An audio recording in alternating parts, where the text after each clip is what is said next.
Mr. Chief Justice, Mr. Vice President, Mr. Speaker, and most especially my beloved countrymen, the Filipino people.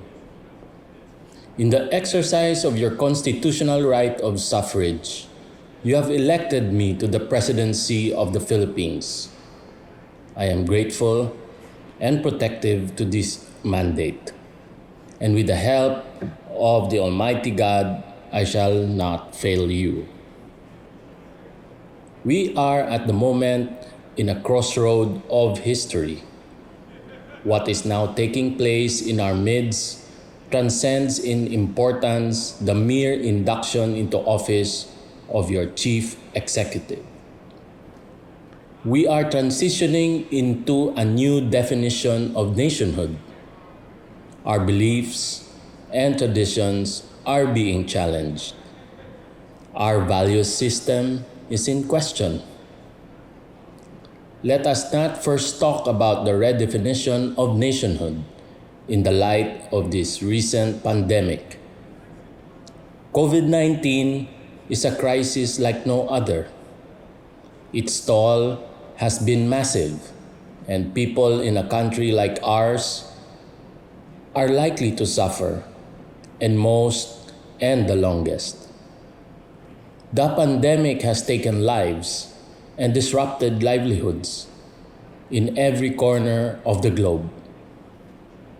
It has knocked more economies into simultaneous recession than at any time since 1870.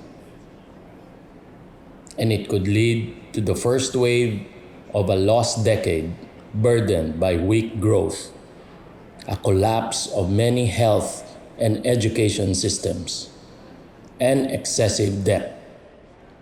The pandemic has already changed our world decisively and forced upon us a painful transformation. It has changed everything: the way we work, the extent to which we travel, and the manner in which we communicate, teach, and learn. It has rapidly elevated some industries, especially the technology sector, while pushing others toward obsolescence. This crisis is asking for an approach that is comprehensive on the international front and community of nations. Let me reiterate that the Republic of the Philippines will honor treaties and international obligations. On the domestic front, my administration is committed to implement all signed peace agreements in step with constitutional and legal reforms. This administration will focus on saving lives, protecting the poor and vulnerable, ensuring sustainable business growth, and rebuilding in better ways. Today, I'm going to focus on our four urgent aspects of this work. First, the need to redouble efforts to alleviate poverty and inequality. Second, the associated loss of human capital and what must be done to restore it. Third, the urgent need to be transparent and permanently reduce our national debt burdens so as to attract effective investment. And finally, facilitate the changes needed for an inclusive and resilient recovery. Which now brings us to my second point: the challenges of our beliefs and traditions. No leader, however strong, can succeed at any of national significance unless he has the cooperation of the people he is tasked to lead and sworn to serve. My people, I urge you now to rethink how our culture may be facilitating the spread of disease. There remains a need for coordinated responses both to the containment of the COVID-19 pandemic and also the roadmap approach as we begin to ease lockdown measures.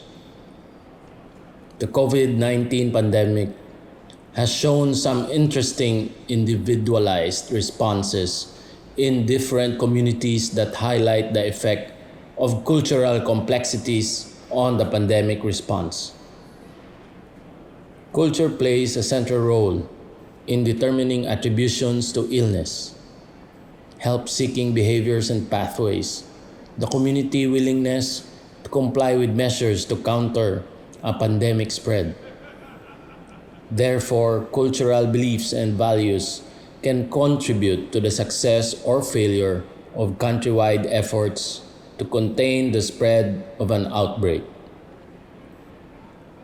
Identification and inclusion of the cultural parameters can be instrumental in the development of an effective pandemic control and lockdown exit strategy. Let us not be afraid to see things clearly and act accordingly. Remember our primary concern in the face of cultural differences. The important thing is that Filipinos will remain alive and well. My final point is the fact that our value system may be in for a lot of questions, erosion of faith and trust in government.